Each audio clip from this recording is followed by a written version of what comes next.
Hi, it's Steve. Today we'd like to show you how to change the dispenser housing on your refrigerator. It's a really easy job. Let me show you how we do it.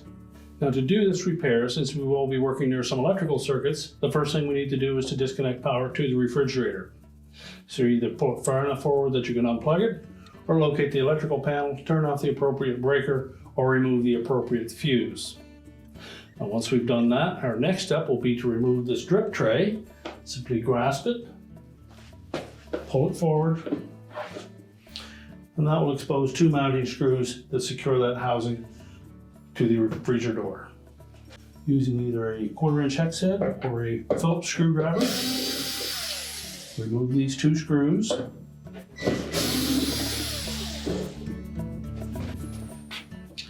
Just pull out on the bottom of that housing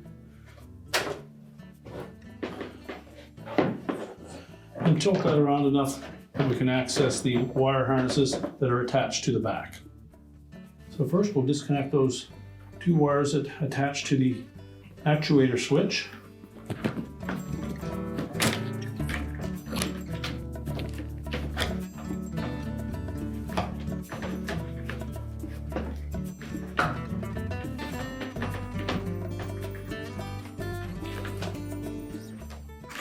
And if you have a hard time getting that wire off, you can also just remove that switch from the housing.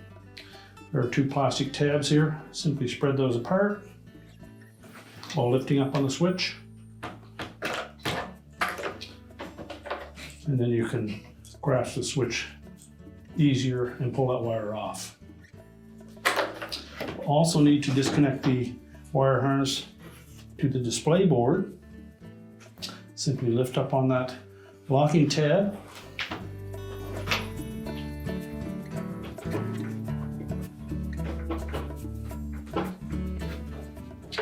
Remove that harness. And now we'll set that housing aside so that we can remove the display board and put it onto the new housing. So next we're going to remove that single screw that holds that display board to the housing.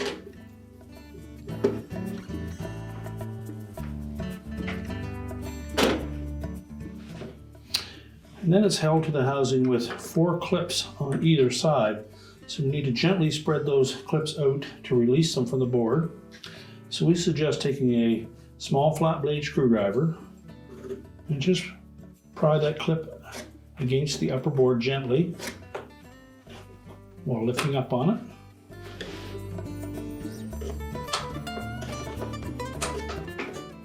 And just continue to do that for all 4 clips.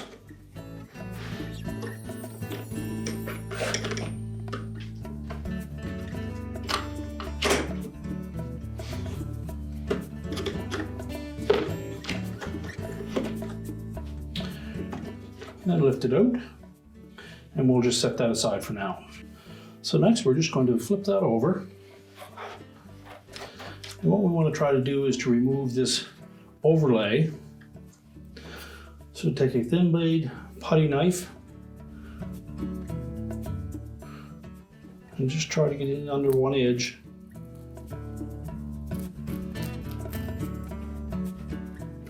These are a self-adhesive piece, and you may or may not be able to get that off without damaging it.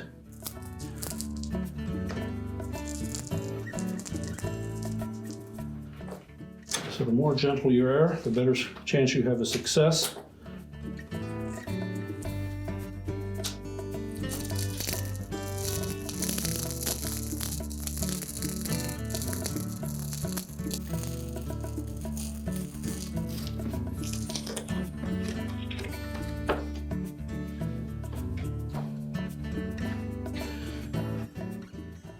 Now if there's enough adhesive left on that, you should be able to reuse it.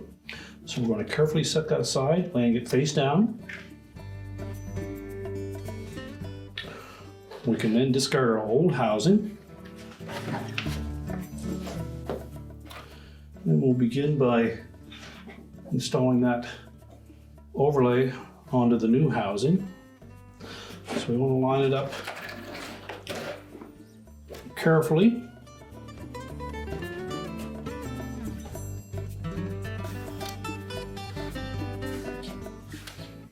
and just press it firmly into place.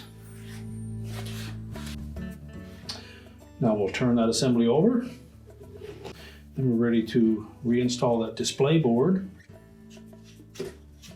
So we want to engage the edge of that lower board underneath those 4 tabs, and keep in mind we want to line up that screw hole.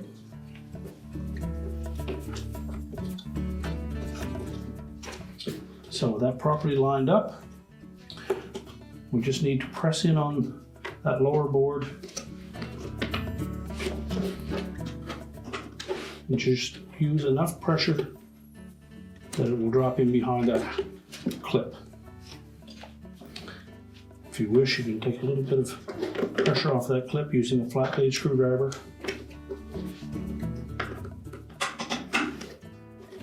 Don't put any excess pressure on the control board.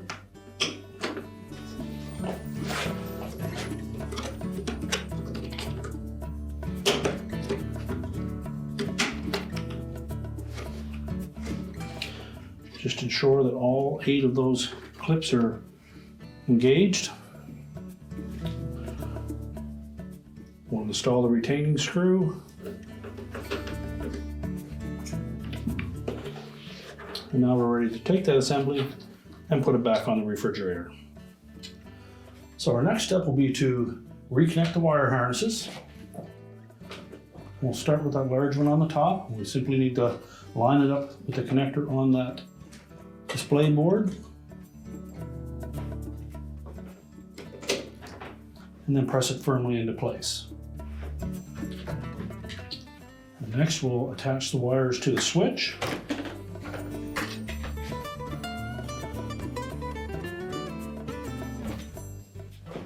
Once we have those connected, we're simply going to pivot that assembly around. Make sure that we can tuck those wire harnesses in out of the way.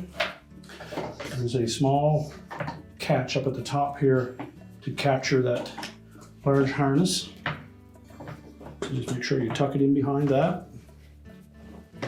Now on the top of this assembly, there are 2 little tabs that are going to set in behind these corresponding tabs on the interior housing. So just tilt it slightly on the bottom, center that up, and then while pushing it on the bottom, we'll make sure that we keep upward pressure so that we engage those hooks on the top.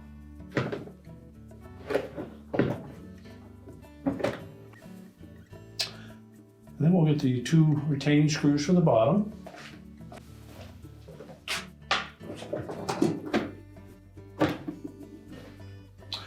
Now while holding up on that assembly, making sure that the top is tucked into place.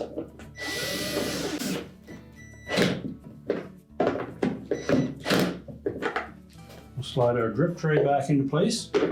Just press it flat and then push it straight back. We're now ready to reconnect the power, and our repair is complete.